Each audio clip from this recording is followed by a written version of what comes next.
Boa tarde a todos e todas. A gente vai dar início à banca de defesa da Rafaela Sequinel. É, eu convido para essa banca, né, para a gente instaurar a banca, e agradeço já de antemão ao aceite delas que também participaram da banca de qualificação.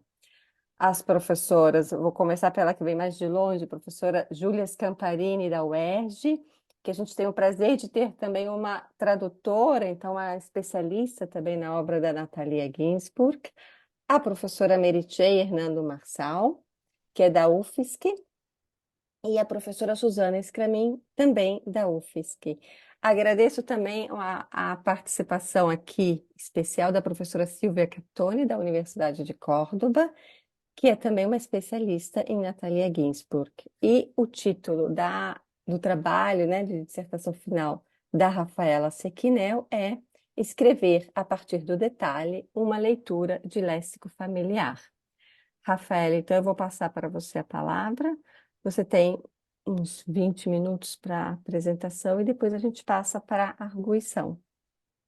Agradeço mais uma vez a todas vocês por terem aceito esse convite.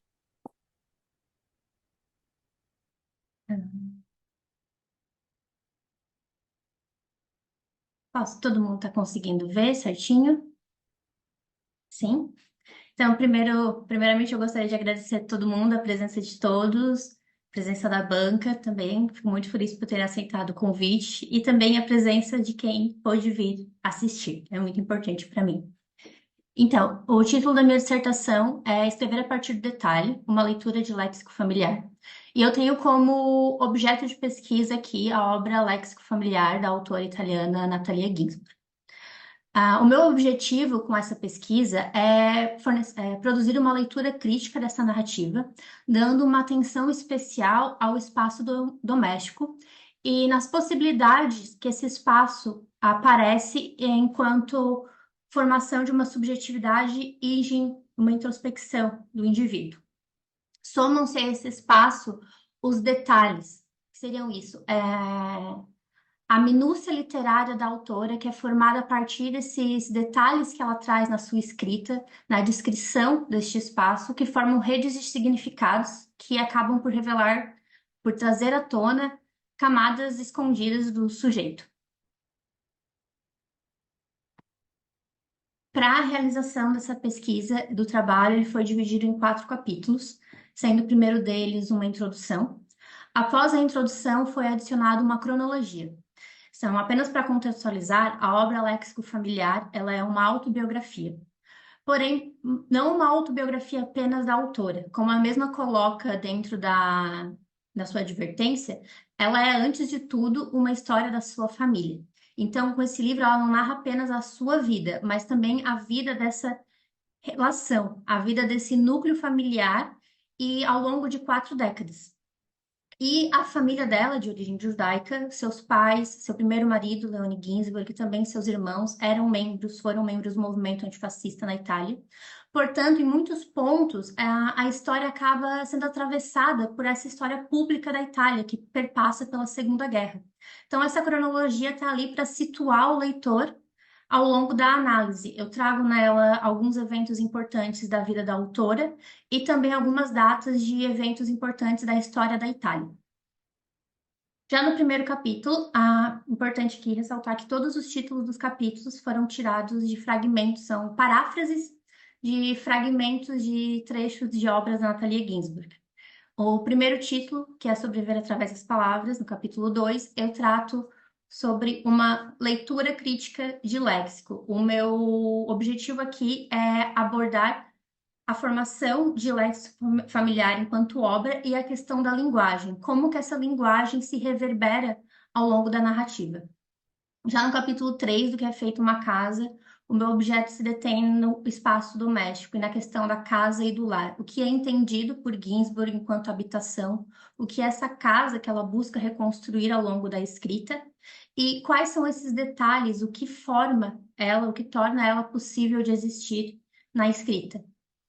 E no quarto e último capítulo, Escrever e Habitar a Terra, eu tenho 2 pontos de análise, que é a questão da coleção e da escrita. Então, eu vou partir da ideia de coleção para analisar a escrita da Natalia Ginzburg, a escrita de uma obra, que somam-se aqui outros textos para além de léxico, como uma coleção. Uma coleção para além do sentido puramente material, mas também uma coleção de memórias que vai se sobrepondo uma em cima da outra. Então, primeiro capítulo aqui, eu trato uma leitura e uma apresentação de léxico. Meu objetivo principal foi mapear as passagens em que essa relação entre linguagem e memória se apresenta e discutir essas questões mais estruturais de narrativa, esse tom da narrativa da Ginsburg, como que é trabalhado a construção desse espaço e dessas relações que ela busca tratar. Então, quais as escolhas lexicais, a forma como ela trata, as memórias que ela escolhe trazer para a discussão, são todas trabalhadas nesse primeiro momento. Por se tratar de uma autobiografia, tem uma relação muito forte com a memória. Eu diria que a memória é talvez o conceito que é o fio que une todos esses capítulos. Ao falar de memória, a gente não pode deixar de considerar o trabalho que a autora desenvolveu com a tradução de Proust, do autor Marcel Proust, onde ela traduziu o primeiro volume de Em Busca do Tempo Perdido, em 1946, para Einaudi. Além disso, Proust era uma leitura muito recorrente na casa dela ao longo da infância. Então, esse trabalho que ela exerce com a memória não deixa de ter uma influência da forma como a memória é trabalhada em Proust, que seria essa memória voluntária. Recuperando aqui o Walter Benjamin, ele distingue a memória pura da memória involuntária. A memória, quando a gente relata ela através do processo de escrita, ela perpassa sempre por um processo de seleção. Não é algo que acontece ao acaso. O escritor escolhe aquilo que ele está relatando. Existe um agenciamento. Porém, diferentemente da memória pura, na memória involuntária, essa lembrança acaba por trazer à tona sentimentos, desconfortos, questões do sujeito que muitas vezes estavam ali soterradas e elas acabam surgindo. Então, acaba liberando emoções que são novas ao sujeito, podendo revisitar aquilo. Um exemplo muito clássico disso é o episódio da Madeleine do Proust. Então, o léxico, que é o meio que Ginsburg usa aqui para construir esse núcleo familiar e para reconstruir essa história, ele carrega muito disso consigo. É através dessa linguagem que é possível revisitar momentos da infância e quebrar essa aura idílica, que é uma coisa que eu tento fazer aqui. Mostrar como esse passado harmonioso, através dessa recuperação da memória, pode revelar questões de estranheza, de infamiliaridade, questões novas ao sujeito e à formação da sua subjetividade. Como isso tudo é permeado pela linguagem, eu busquei tratar o léxico aqui como um idioma interno. Ou seja, essas palavras, essas anedotas, esses detalhes que se repetem ao longo da narrativa são o que mapeiam essa relação familiar, são o que caracterizam o espaço e o ambiente. Então, para entender essa linguagem, eu trago para discussão um pouco do que a argentina Silvia Molloy propõe na obra Viver Entre Línguas, na qual ela relata a experiência dela com o plurilinguismo, porque por ter crescido num lar em que o pai e a mãe têm origens linguísticas diferentes, que a mãe acaba perdendo a língua da avó dela, que é o francês, e crescer num meio que compartilha diversas línguas, a autora sente essa dificuldade de identificar uma língua que lhe seja familiar. Ou seja, a partir dessa diferença, dessa multiplicidade, que surgem sentimentos de não pertencimento dentro desse espaço do lar, porque é onde se manifesta realmente essa riqueza de idiomas. Eu também trago o Derrida, que em um monolinguismo do outro, ele trabalha a questão de linguagem e autoridade a partir de uma perspectiva mais colonial. Ou seja, ele analisa a situação linguística dos franco-magrebinos, que são um povo de uma colônia, da colônia francesa da Argélia, que é onde ele nasceu. Aqui a questão é outra, porque apesar das pessoas na colônia falarem francês, o francês ainda assim é uma língua de estranhamento, mesmo sendo a língua com a qual eles nasceram, exatamente por ser essa língua do estrangeiro, essa língua de imposição. Então, mesmo sendo falante nativo daquela língua, existe sempre uma questão de não pertencimento que está sendo permeada ali. E a Ginsburg, eu trago esses dois autores para pensar a Ginsburg exatamente por esse léxico ser algo tão familiar, algo que ela coloca como uma questão de identificação, mas que em muitos trechos acaba se mostrando como uma linguagem que ocasiona um estranhamento, que ocasiona uma sensação de não pertencimento, que quebra com esse idilismo do passado, que acaba revelando algo que escapa da linguagem, que é algo que fica sempre de fora. Ainda pegando o fio da memória, então, é essa linguagem que ela usa para reconstruir essa casa da infância. Nesse ponto do trabalho, somam-se também os textos ensaísticos da Ginsburg, que eu trago para discussão, presentes nas obras As Pequenas Virtudes, Não Me Pergunte Jamais, e Uma Ausência. Esse último não está traduzido no Brasil, mas os dois primeiros estão. No qual a imagem da casa, a questão do doméstico, continua sendo algo muito presente. Então, mesmo nos seus textos ensaísticos, a gente tem a relação com o lar, as relações familiares, as relações humanas, relações das amizades com os amigos, como foco ainda da sua escrita.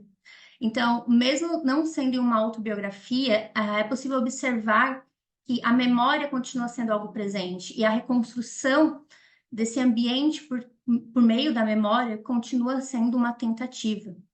Para pensar nisso, eu trago o Emanuele Coccia, que é um filósofo italiano, para trabalhar as concepções de lar e de habitação. O Coccia coloca que uma casa não é definida apenas por uma construção, mas sim pela carga emocional e subjetiva que o sujeito coloca para com o objeto. Então, para ele, as cidades por si só, ou as casas por si só, elas não são habitáveis. O que torna um ambiente habitável é exatamente essa relação estabelecida entre o sujeito e o objeto, entre o sujeito e o ambiente, entre o sujeito e as pessoas que habitam nessa cidade. Então, é exatamente as relações humanas que tornam esses espaços habitáveis. Então, essa tentativa de recuperar essa casa, ela é feita através da linguagem e através de objetos que ela traz para a narrativa, objetos que recordam ela de pessoas queridas, que recordam ela de momentos queridos da infância e que, ou às vezes de momentos até doloridos. Eu trago aqui um trecho em que ela relata o primeiro contato que ela teve com um ente querido falecendo, que é quando o Galeotti, que é um amigo da família, morre. E ela abre o relato, essa parte de léxico familiar, falando que Galeotti estava sempre alegre, era mais para baixo, gorducho e vestia-se de lã cinza felpuda. Tinha bigodes brancos, curtos, os cabelos entre brancos e loiros, o rosto bronzeado. Então ela bota como uma pessoa muito feliz. Ele estava sempre com esse casaco de lã que remete de uma certa forma a uma segurança, a um aconchego. E ao final ela traz: até então, desde que vieram ao mundo, ninguém que conhecêssemos tão bem tinha morrido. A morte ficou em meu pensamento indissoluvelmente ligada àquela forma vestida de lã cinza, alegre, e que sempre no verão vinha nos visitar na montanha. Então, essa imagem que antes ela era uma imagem feliz dessas férias na montanha, que eram momentos alegres, ao recordar dela, ela tem essa quebra.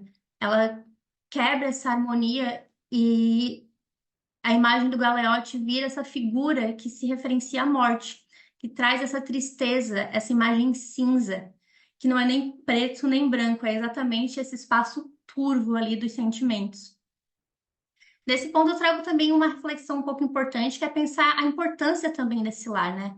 Porque existe uma questão de gênero que a gente pode traçar aqui, que é a importância do espaço doméstico para a mulher, porque por muito tempo esse foi o único espaço que lhe foi concedido, era o único lugar que era permitido habitar para quem é mulher. Então, aqui eu trago até uma comparação com a Clarice Lispector, que também é uma autora feminina que trabalha muito a casa em sua escrita, que a sua narrativa e as questões que ela traz se desenvolvem a partir desse espaço do lar e da família.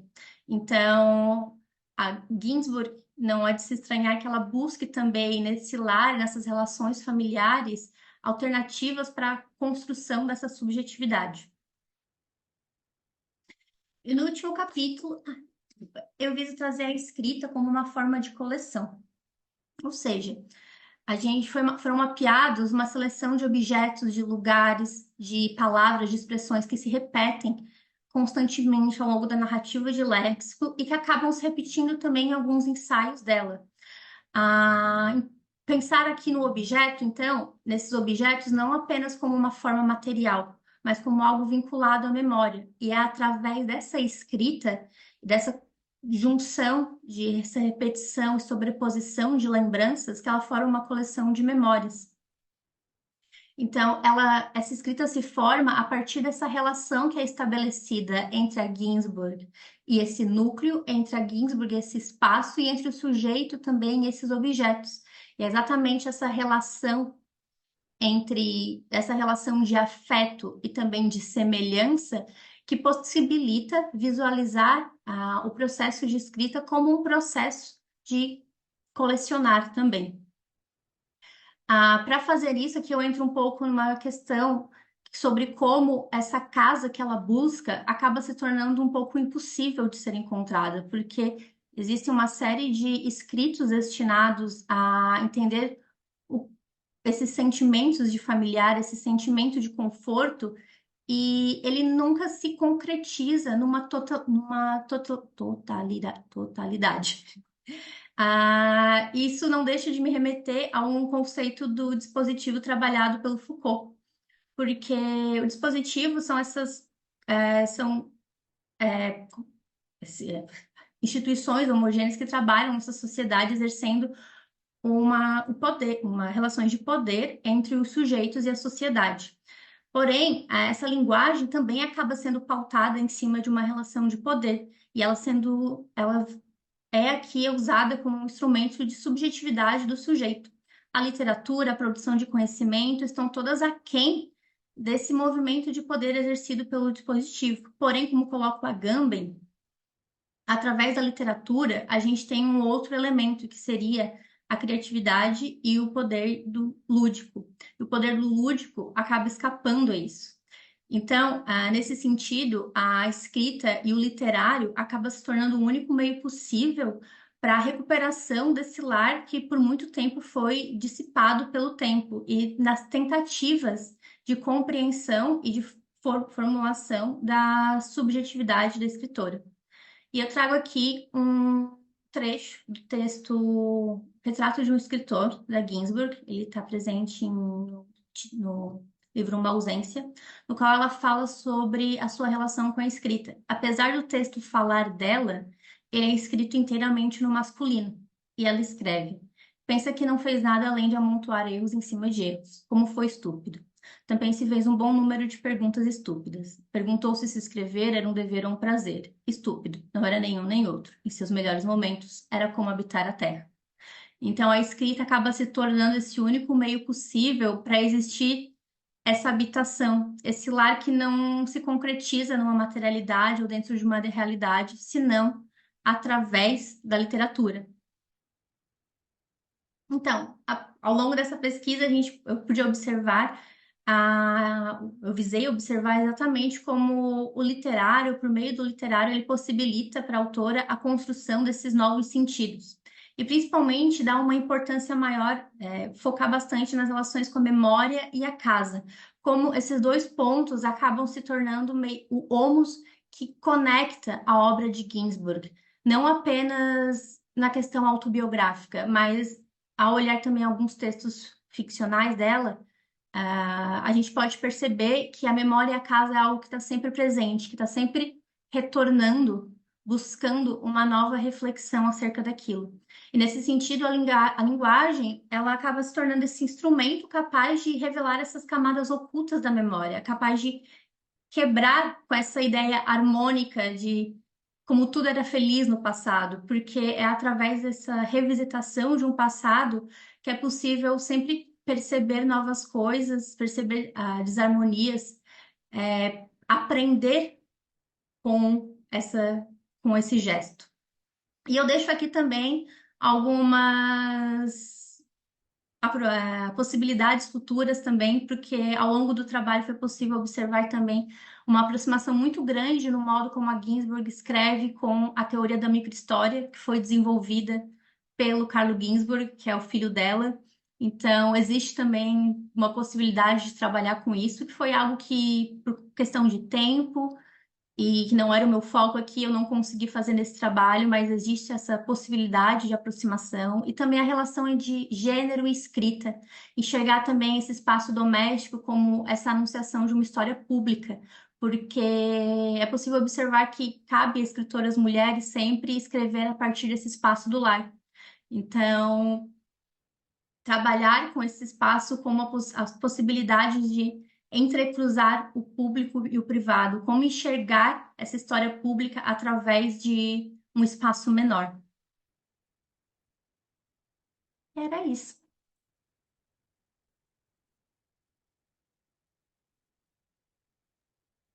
Obrigada, obrigada, Rafaela, pela sua apresentação. Desculpa, tem uma obra aqui. Então, eu passo a palavra para a professora Júlia Scamparini, da UERJ. Obrigada, Júlia, mais uma vez pela sua participação. Obrigada, Patrícia, pelo convite e Rafaela. É uma grande alegria estar com vocês nesse momento e pensar a Natália Ginsburg junto, né? Bem, Rafaela, ela tá aí? Oi? Não, é porque a apresentação vai ficar aí, né? Tá bom, tudo bem. É melhor que eu tire? Não sei. Eu prefiro que Tá? tire. Eu prefiro Sim, que é melhor tire para com os tirar. colegas. Exato. Pronto. É assim, eu não fico falando com vazio. Ou com a Ginsburg, né? Tava a foto dela ali de perfil. Bom, tem tanta coisa para falar.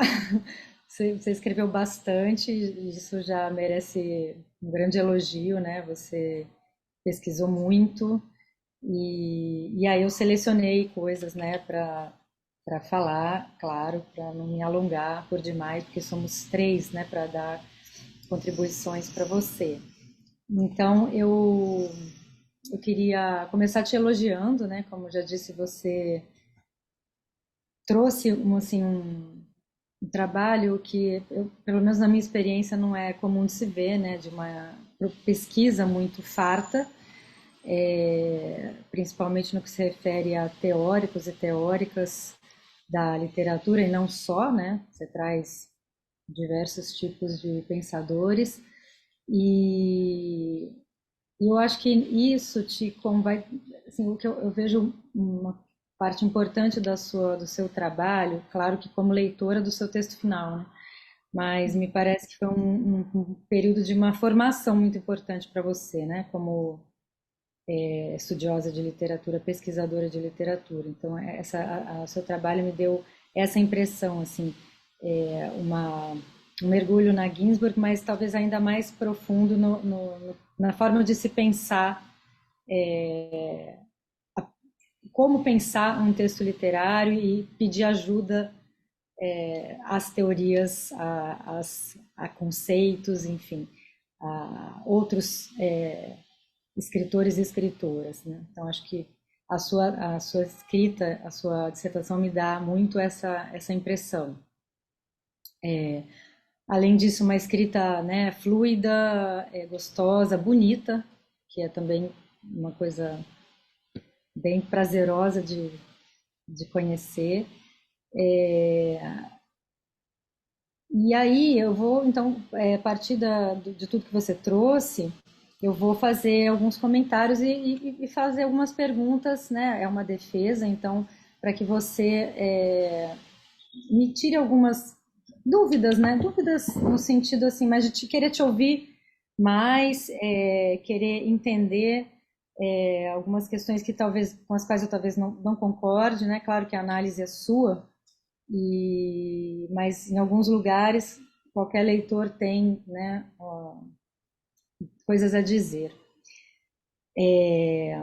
Então vamos lá, vou começar até fazendo um comentário a partir do que você falou agora, porque eu não vi essa informação tão categórica no seu texto, ou não lembro, ou passou, né, e eu não percebi. Você fala categoricamente que Léxico Familiar é uma autobiografia, né? E que eu saiba é considerado um romance, obviamente autobiográfico, né? Até acho que já até citei, né? O Domenico Scarpa fala que é uma autobiografia sem protagonista. E, enfim, eu acho que é melhor eu falar e você ir anotando, até porque conforme eu for falando, de repente você une depois os seus comentários, para a gente não interromper muito o tempo todo. Então você considera, minha pergunta é, você, para falar a verdade, eu não fui checar, né? Mas que eu saiba, é considerado um romance, e a gente tem toda essa questão de gênero literário. Não que eu acho que o livro tenha que ser encaixado numa gavetinha, mas eu queria saber por que você fala que é uma autobiografia de uma forma tão certeira, né? Eu talvez chamasse de romance, talvez. Então as minhas questões é, estão sendo levadas assim. Eu talvez falasse de outra forma. Eu queria te ouvir para além do que você já escreveu, né? Outra coisa que vem da sua fala agora, mas também já veio isso sim já veio bastante da minha leitura. Você parte de você fala que vai quebrar uma aura idílica, acho que foi esse termo que você usou, né? Com relação à memória, a uma constituição do lar, né? Do espaço doméstico. E eu me pergunto de onde vem essa aura idílica, né? Porque quando eu penso em escritores ou que falam do lar, do espaço doméstico, da casa, das relações familiares, me parece que é sempre o contrário. Já se parte daí, não é nada idílico, né? Família, isso tudo é uma invenção romântica, né? De que lar, família e espaço doméstico é um lugar como você fala, de que tudo era feliz no passado, né? Então, assim, me parece que o próprio ato de se fazer literatura a partir desse lugar, desse tema, e aí, né,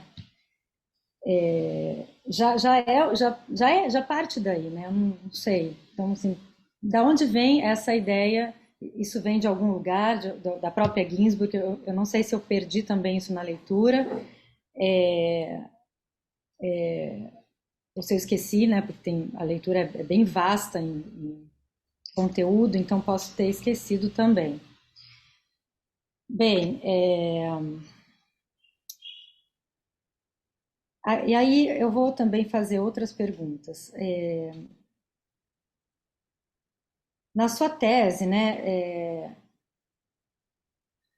Não, essa pergunta, na verdade, eu já até emendei nessa anterior, então vou ser mais sucinta.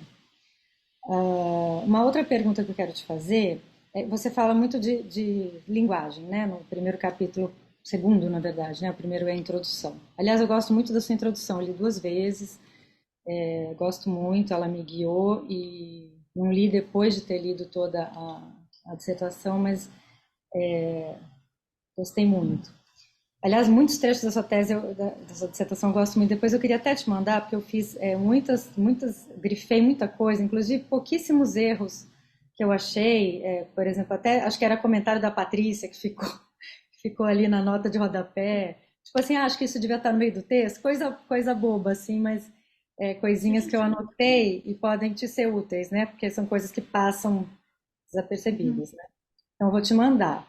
E aí você vai ver os trechos, né, elogiosos, porque aqui na defesa a gente acaba sempre optando por, né, arguir para que você se defenda. Então, aí depois eu mando, e coisinhas bobas também acho que era ortografia, não lembro. Mas, voltando então à pergunta, você fala muito de linguagem, né, no primeiro capítulo, linguagem e memória.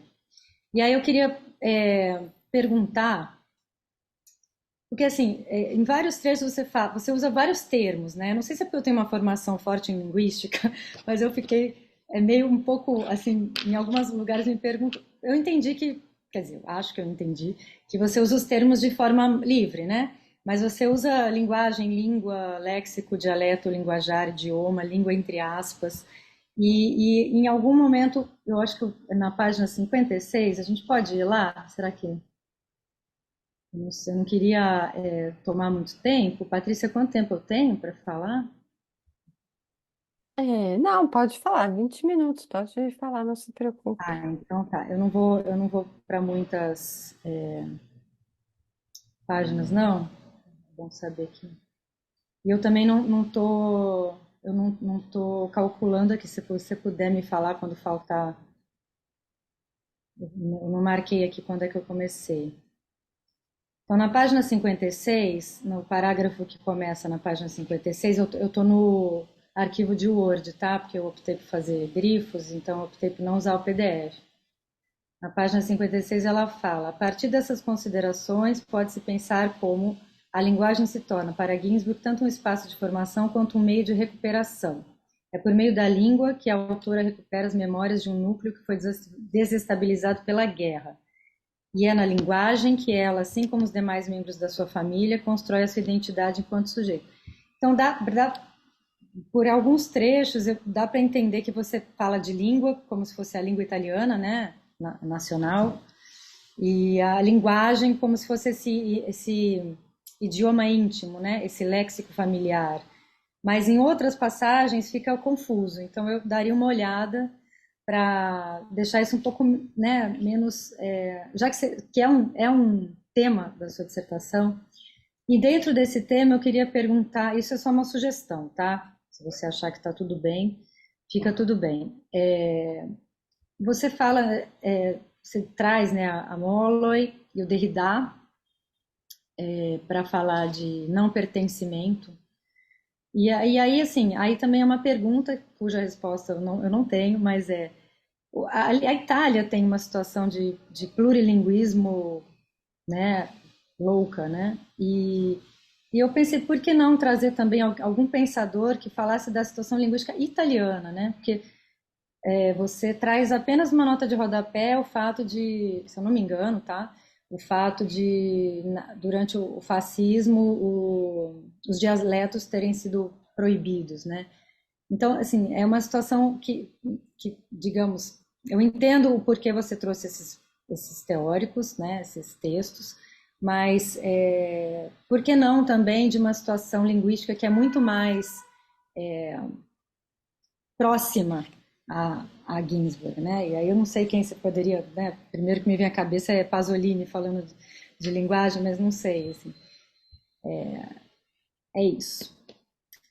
Aí, com relação à memória, eu também impliquei um pouco com os termos todos, né? Memória, lembrança, rememoração, recordação, apesar de também ter, de certa forma, entendido que você usa de forma livre, mas também trago um exemplo na página 53, em que isso me. Deixa eu ver aqui. Né, você fala, na página 53, no final.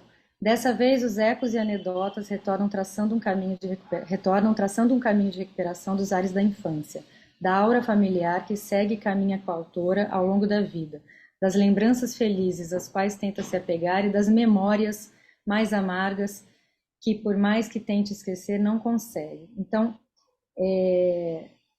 tem alguma diferença? Porque em alguns trechos parece que tem, em outros não. Também daria uma olhada, se vocês acharem. Também é outra sugestão que também é menos importante do que, na verdade, as perguntas que eu estou fazendo, né? Com relação ao Proust, que você traz em vários momentos, né, da sua dissertação, eu fiquei também me perguntando por que ela não olha um pouco mais a tradução que a Ginsburg fez, né, do Proust. Porque você fala, né, dela como tradutora, da presença do Proust na família dela, mas fala, né, dessa influência no que se refere à abordagem da memória, né, da escrita memorialística, dos memorialistas, não sei, ficou ruim esse termo, mas da escrita com esse dispositivo da memória, né, dispositivo no outro sentido do Foucault, agora eu usei. E por que não se demorar um pouco mais, né? Já que você está falando de linguagem, está falando de memória, está comparando, está trazendo Proust para dialogar com a Ginsburg, então fiquei também curiosa, né? Por que não? E também nesse sentido, quando você comenta Madeleine, você fala da tradução da Ginsburg que optou por manter o termo no italiano, né? Você fala até que é um neologismo. E aí, quando você bota o trecho em português, eu sugiro que você só comente, porque é do Mário Quintana, né? A tradução. E ele opta também por pelo termo em português, né? Madalena. Então você discute isso, mas você bota a tradução e não comenta. Assim, acho que uma linha, uma frase talvez resolva isso, mas me pareceu estranho, me pareceu uma falta não comentar que um escritor, poeta brasileiro também optou, né, por trazer essa inovação no texto.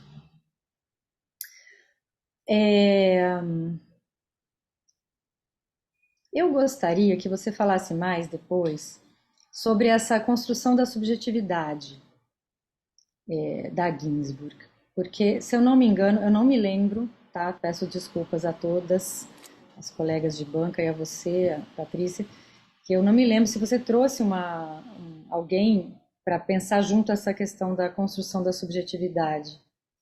E, e em alguns eu fiquei um pouco implicada com esse termo, porque eu acho que você fala disso bastante, mas você não traz, por exemplo, trechos em que a Ginsburg, você fala de memória, você fala de construção de subjetividade, de espaço doméstico, lar, assim, mas você não traz muitos trechos em que ela fala de si mesma, né? Isso eu achei estranho, assim, porque eu tenho mais intimidade com os ensaios que eu traduzi. O Lex Familiar eu li há muito tempo, não tive a chance de reler agora, infelizmente. É claro que é um livro que a gente, né, conhece por outras vias, além da leitura pessoal, mas eu fiquei me perguntando que isso me pareceu que foi ganhando força na sua dissertação, mas em contrapartida eu vi muitas faltas, né? Porque a Ginsburg, quando ela fala de si, ela fala mesmo, ela se chama de preguiçosa, ela se chama de, eu não sei se insegura, ela usa essa palavra, mas ela se coloca muitas vezes como uma pessoa insegura. Ela fala que ela não sabe nada, vários dos ensaios, né? Então, por que essa construção da subjetividade atrelada à memória e ao lar, ela exclui esses enunciados do eu, né? Fiquei me perguntando, assim, por que você optou por isso? Ou não deu tempo de ver tudo, né?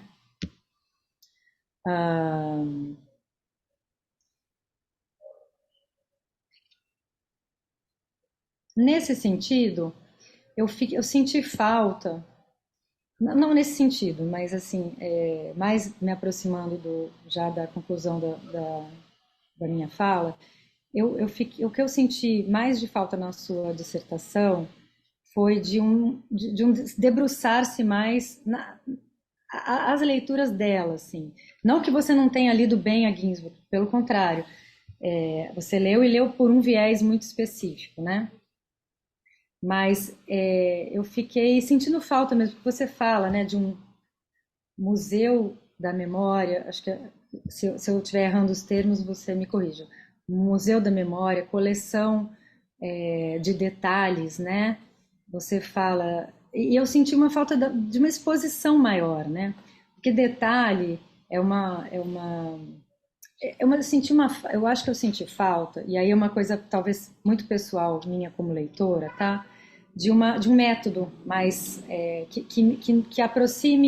que nos aproxime mais da Ginsburg e um pouco menos de tanta gente pensando junto, entende? Eu fiquei um pouco, eu acho que tem o seu, isso é aquela coisa, tem um grande valor isso, né, para o seu mestrado, mas ao mesmo tempo eu para os seus trabalhos futuros, se você for continuar trabalhando com ela, eu sugeriria que você se debruçasse mais, colhesse mais detalhes, né?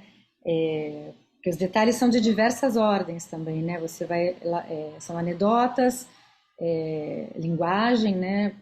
Você separa anedota de linguagem. Então eu entendi que são palavras, né? Como por exemplo burro do pai, que significa outra coisa. Você fala eu até anotei, mas não lembro onde. Objetos, que eu acho interessante, objetos, descrições. E aí, por exemplo, eu não lembro nenhum exemplo de descrição, posso estar esquecendo agora.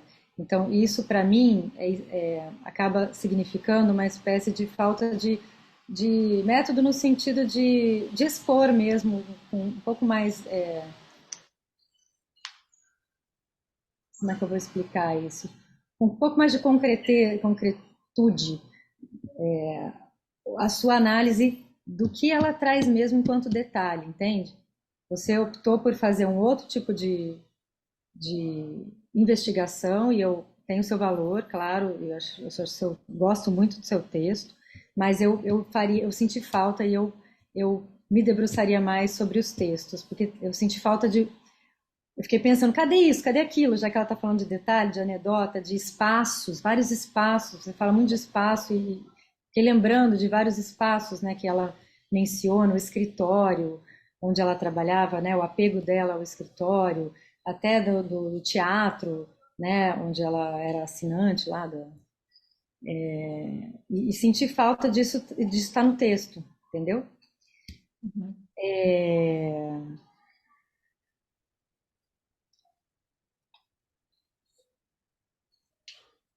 É isso, Rafaela. Então, assim, se tiver sobrado algum tempo, acho que fica dedicado aí a você responder ou não necessariamente responder, comentar, né, a partir dessas coisas que eu trouxe para você.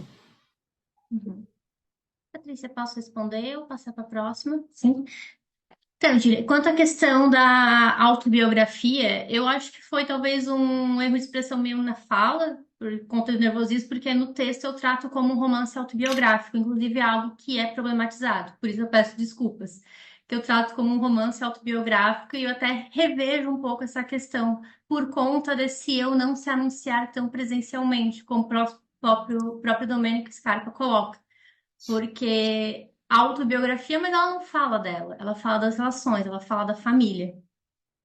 Então, realmente ali é algo que ficou um pouco, se a gente for olhar assim etimologicamente as diferenciações entre romance autobiográfico e autobiografia, a gente tem uma ali. Mas eu acho que na classificação brasileira ele é tido como autobiografia, não tenho certeza, preciso confirmar.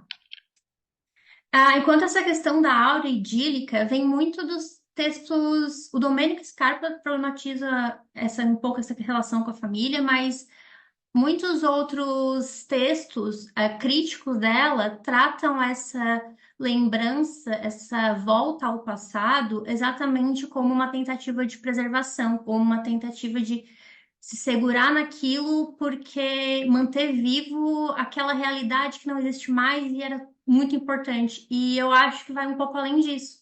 Porque é exatamente aquilo que você mesma colocou, romances que tratam de família, que tratam de questões muito mais complexas do que apenas a preservação de boas memórias. E eu leio, pelo menos a grande parte da fortuna crítica que eu li dela, trabalhava com a obra exatamente a partir dessa perspectiva.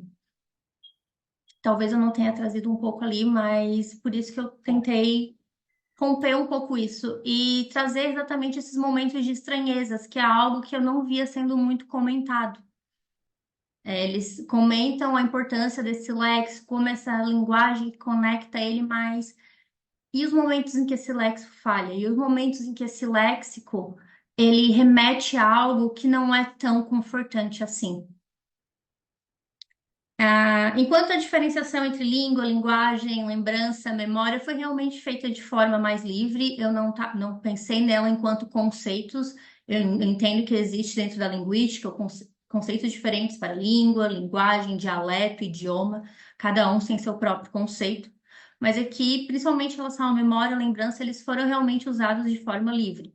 Existe uma diferenciação entre idioma e dialeto, quando eu menciono dialeto, que é que eu trato que esse léxico, se ele fosse tratado como uma linguagem, ele seria realmente essa língua menor, que era como os dialetos eram tratados, né?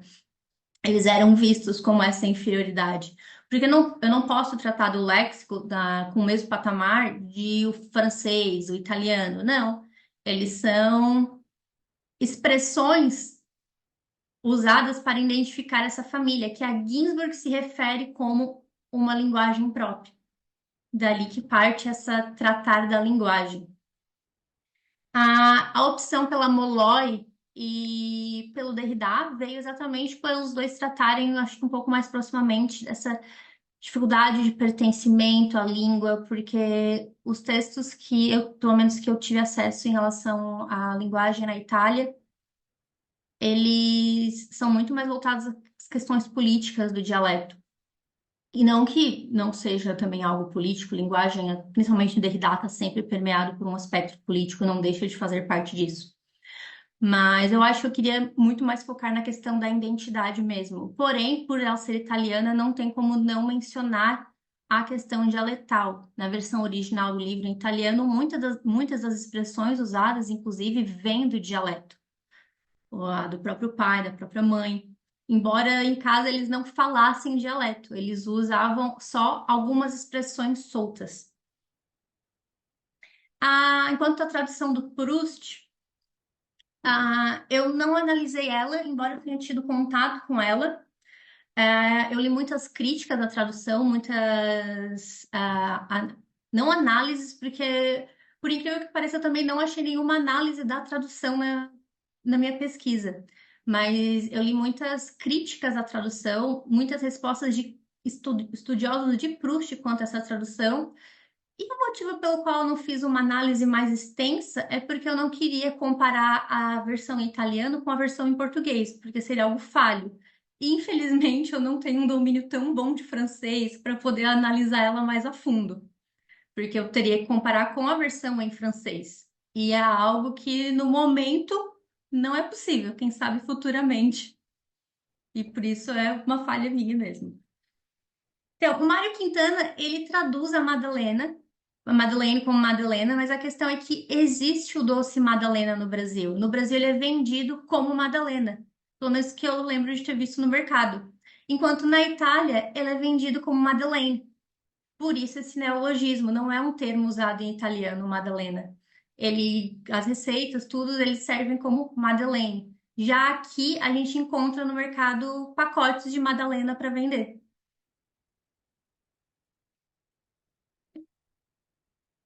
E sobre a questão da subjetividade. Eu não trabalhei os trechos que ela se enuncia em léxico familiar, porque eles são muito poucos e eles acontecem de forma muito breve. Por exemplo, ela fala brevemente dela quando Leone falece, ela fala rápidas coisas. Por exemplo, comecei a trabalhar na editora, publiquei meu primeiro romance. Não é algo no qual ela se detém. E a própria coloca numa entrevista de que ela se sentia muito mais confortável falando dela nos ensaios. Então, nos ensaios, realmente é algo que a gente tem esse eu muito mais presente. Ela admite que é algo que para ela é muito melhor, e os ensaios a gente tem que sempre olhar com um olhar crítico, porque nem todo ensaio ela está falando dela. Alguns são crônicas, alguns são críticas para jornais, outros são críticas de obras literárias. Então, embora ela insira esse eu com maior facilidade, ela esteja ali falando de si, mas eu quis tratar mais dos ensaios aqui, selecionando os que remetessem diretamente à questão da escrita e os que remetessem a elementos que pré-existentes em léxico familiar, porque a fortuna ensaística da Ginsburg ela é gigante. Eu trabalhei com 3 livros aqui e tem mais o Non possiamo saperlo, que é mais uma coletânea publicada postumamente. Então, não teria como eu dar conta desses ensaios como um todo. E mesmo quando ela fala de si, é até curioso porque ela está sempre se colocando nessa perspectiva com o outro. O texto que ela se chama de burra, de preguiçosa, tem que ela se chama de burra, que ela está constantemente se colocando em comparação ao marido dela, o Gabriel Baldini, que ele estudava, ele publicava e ela só ficava em casa. Então, ele tem, mesmo quando esse eu é enunciado, ele é anunciado sempre nessa perspectiva com o outro, nessa relação que se dá. Ela nunca fala apenas de si. E por isso que quando eu trabalho essa subjetividade, o meu objetivo não era trabalhar os trechos no qual ela fala mais objetivamente de si própria, mas sim os trechos em que ela fala de si sem se mencionar, quando ela fala de si através desses detalhes, quando ela fala de si sem se colocar diretamente na narrativa. E como essa ausência também pode significar uma forma de construção de uma subjetividade.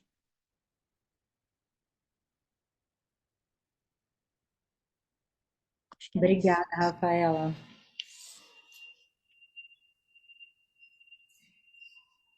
Ok, Júlia. Ok, ok. Ok, obrigada, Rafaela, pelas respostas. Eu só acho que seria justo fazer uma precisão que agora eu preciso fazer, que a indicação do Derrida veio da banca de qualificação, né? É algo que veio da banca de qualificação, É da é Suzana. pela professora Suzana Scramin, né? Não, eu não É, achei ruins de forma nenhuma. Eu adoro o livro da eu falava Molloy, é Molloy, né? Adoro o livro dela, mas é porque, né, a gente é do italiano, né, Patrícia? Então essas questões linguísticas da Itália, elas são tão fortes e presentes que eu só me perguntei, né, por que que passou ao largo, né? sim, sim, mas Nada não é. contra quem está Não, no não, mas não jogo. era nem por isso, era só porque a Rafaela, a Molói já estava no trabalho dela, né? E depois a Suzana, na qualificação, trouxe também o monolinguismo do outro. Então, da forma como a Rafaela colocou, pareciam que já estavam desde o início juntos, né? Mas, na Ah, verdade, foi uma contribuição advinda da banca de qualificação. Então, ali eu só alguma coisa que pulou, que aí eu precisava fazer certo, entendi. Agora eu dizer entendi. isso, era só nesse sentido. Entendi, Bom, entendi. então, agora passamos para a professora Suzana Scramin ou para a professora Meritxell Marçal, como vocês preferem. Já que foi citar a Suzana, pode falar a Suzana, depois eu falo por último, sem problema. Pode ser? Acho Ou que a prefere Suzana que eu fale? congelou. Suzana, eu acho que travou. Suzana? Por mim, tanto faz. Suzana? Eu acho que ela congelou. Vocês. Ela saiu. Ah, tá aqui. Sim, eu acho que ela tá com algum problema. Então, Meritxell, eu acho que eu vou passar a palavra para você, pode ser? Tranquilo? Pode ser. Tá. Então, Então, peraí, eu passo a palavra, mas agradeço imensamente a leitura da Júlia Scamparini, né? E tão detalhada, e passo para a professora Meritxell Marçal, que é aqui da UFSC. Obrigada, Meritxell. obrigada, Patrícia, pela apresentação, pelo convite. Obrigada também, Rafaela, pelo convite renovado, né? Eu participei da banca de qualificação e, enquanto lia o trabalho, pensei, quando é que foi a banca de qualificação, né? Foi faz pouco tempo. Daí eu fui olhar a data e foi apenas há 6 meses, né? Então, a primeira coisa que eu queria te dizer é que acho que você aproveitou muito bem esse tempo e que o trabalho ganhou bastante, ganhou em segurança, ganhou em madurez, né? Então, o meu primeiro gesto vai ser parabenizar você pelo seu trabalho em conjunto, mas também por esse esforço grande em tempo recorde, né? Eu acho que o texto é um belo texto e que se aprende bastante sobre a escrita de Natalia Ginsburg, em geral, e o léxico familiar em particular. Acho que é um bom trabalho que pode aproximar leitoras e leitores brasileiros à obra da Natália. Eu acho que você conseguiu refletir em profundidade sobre essa obra e, a partir dela, a partir de léxico familiar, ir para outros momentos da autora. Então, a madurez que eu vi no seu texto atual, eu acho que se evidencia no resumo, que não constava na qualificação, né? Então, acho que nesse resumo você foi capaz de passar essa complexidade da escrita de Ginsburg, que depois vai explicar, né? Então, no resumo, você fala do trauma, da dinâmica familiar, dos detalhes inquietantes, de uma identidade em permanente construção a partir do espaço doméstico, né? Acho que nesse resumo você conseguiu sintetizar bastante bem as diferentes nuances da pesquisa, né? E depois você continua na introdução, que já foi comentado, né, pela Júlia, mas que não tinha o resumo na qualificação, gostei muito dessa peça. Bem, também gostaria de te agradecer. Isso é o que pedi, pelos elementos contextuais que estavam ausentes na qualificação, né? Eu me colocava com alguém de fora da italianística e tinha aquelas questões. E você resolveu com aquela cronologia, que é um método bastante didático, mas que eu acho que funciona, né? E depois, evidentemente, também eu vi que você ia inserindo elementos contextuais ao longo do texto, mas acho que essa pequena peça de contexto, para mim, funcionou, né?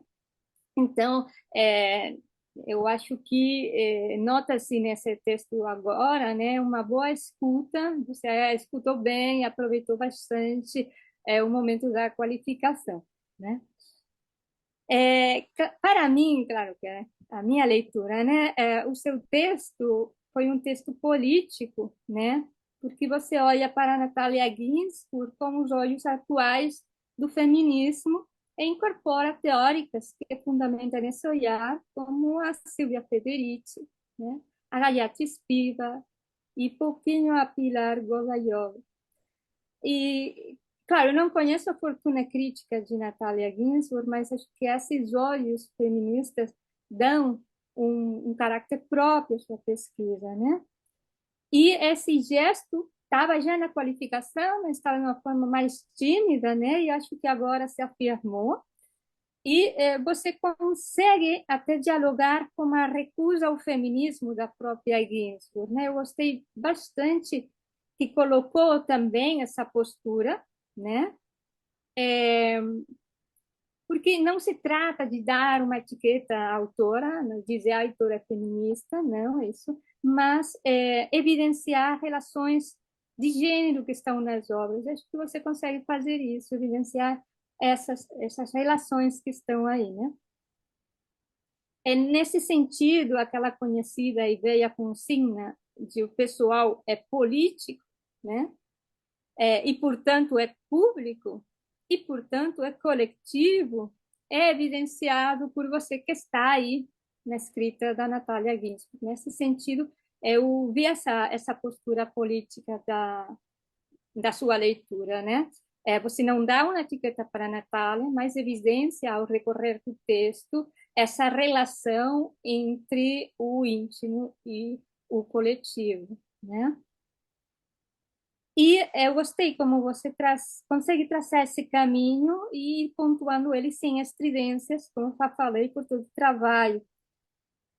Você começa com uma frase que no momento me chocou, né? Porque e depois eu percebi como uma espécie de provocação, né? Você na página 10, no momento que vai citar léxico familiar, acho que é uma das primeiras ocorrências, né? Você diz, em 1963, a autora publica Léxico Familiar, obra autobiográfica que a consagra entre a crítica, ainda que alguns críticos a reduzissem a uma escrita feminina, né? Me chocou a palavra reduzir, porque uma escrita, penso, porque uma escrita feminina deveria ser a redutora, né?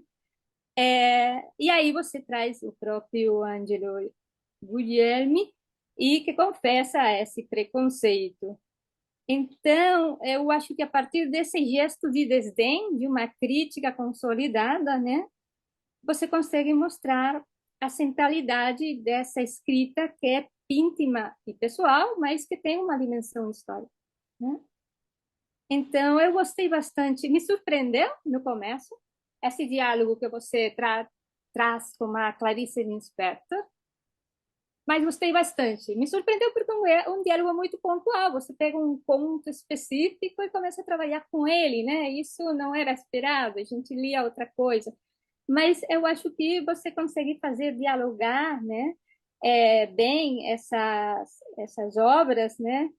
E pensei que aquela sacola nova de tricô que a protagonista do conto traz e nela coloca a compra, poderia ser um dos tantos detalhes, né, focalizados pela Natália.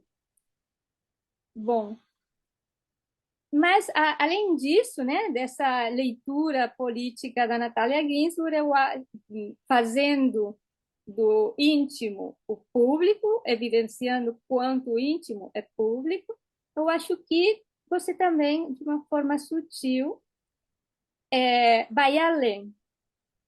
E eu acho que isso foi desenvolvido depois, ou já estava na qualificação, mas você acho que desenvolveu mais, né? Que é a questão dos detalhes inquietantes, né? E de onde provém essa inquietação? E eu acho que essa inquietação dos detalhes provém de que eles encerram na violência, né? Uma violência histórica que você pontua é a violência da Segunda Guerra Mundial, né? A violência da desaparição forçada, mas também uma violência que é uma violência patriarcal. Você pontua isso várias vezes no texto, né? Proferida pelo pai, né? Isso era normalizado na época, né? Mas faz tremer o texto da Natália. Eu acho que você consegue apontar para esse elemento, né? A violência dentro de casa. E, nesse sentido, eu não lembro se eu já coloquei isso na qualificação, se eu coloco, desculpa a repetição, mas me chama a atenção que você não destacasse o momento, porque você cita duas vezes isso, e por isso me chama a atenção que você não destacasse. Você não destaca quando o pai chama de negros aos irmãos da Natália e a mãe da Natália, né? Eu acho que esse adjetivo, desde o Brasil, ele é visto com uma carga maior, né? Mais forte historicamente, né? Então, eu acho que não deixaria de apontar isso ou comentar um pouco, né? E não se trataria tanto de apontar um racismo particular de uma pessoa, mas quem sabe se um consenso racista de uma sociedade de um momento histórico, uma sociedade que tem um passado colonial muito concreto, né? E que permeava até os lares mais progressistas, né? Então, enfim. Então, você consegue vincular os elementos inquietantes, né? Que você señala, esses detalhes inquietantes,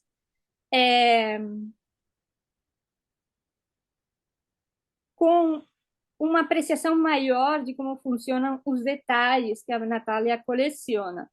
E nesse sentido, você menciona na página 56 Freud e o seu texto Unheimlich, né? O estranho, o infamiliar, né?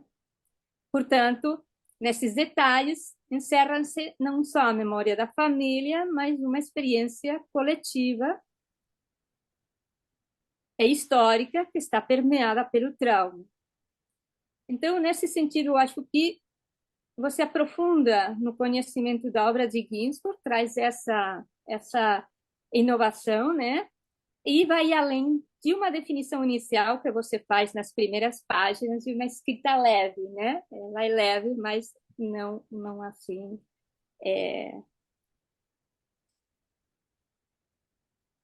A escrita pode ser leve, pode parecer leve, né? Autoirônica, lembra que você fala, mas nos detalhes enunciados escondem-se experiências traumáticas compartilhadas, né? Então, no sentido coletivo desses detalhes, você traz as imagens dialéticas de Benjamin, né? Você anuncia essa percepção benjaminiana da imagem na página 46. E eu gostei como você fez, mas isso poderia desenvolver um pouquinho mais em relação às imagens de léxico familiar e sua dimensão coletiva, né? Eu penso, por exemplo, em algumas imagens que você traz, né? Eu já falei na qualificação, acho que foi uma das imagens que me marcou mais, né? A das roupinhas, né? Então, eu penso na imagem dessas roupinhas, dessa roupa dos presos políticos, onde o único que fica deles são as camisas que não vão vestir mais, né? Eu acho que aí está nessa roupa uma dimensão da morte implicada na guerra do fascismo na Itália, né? Nesse contexto histórico,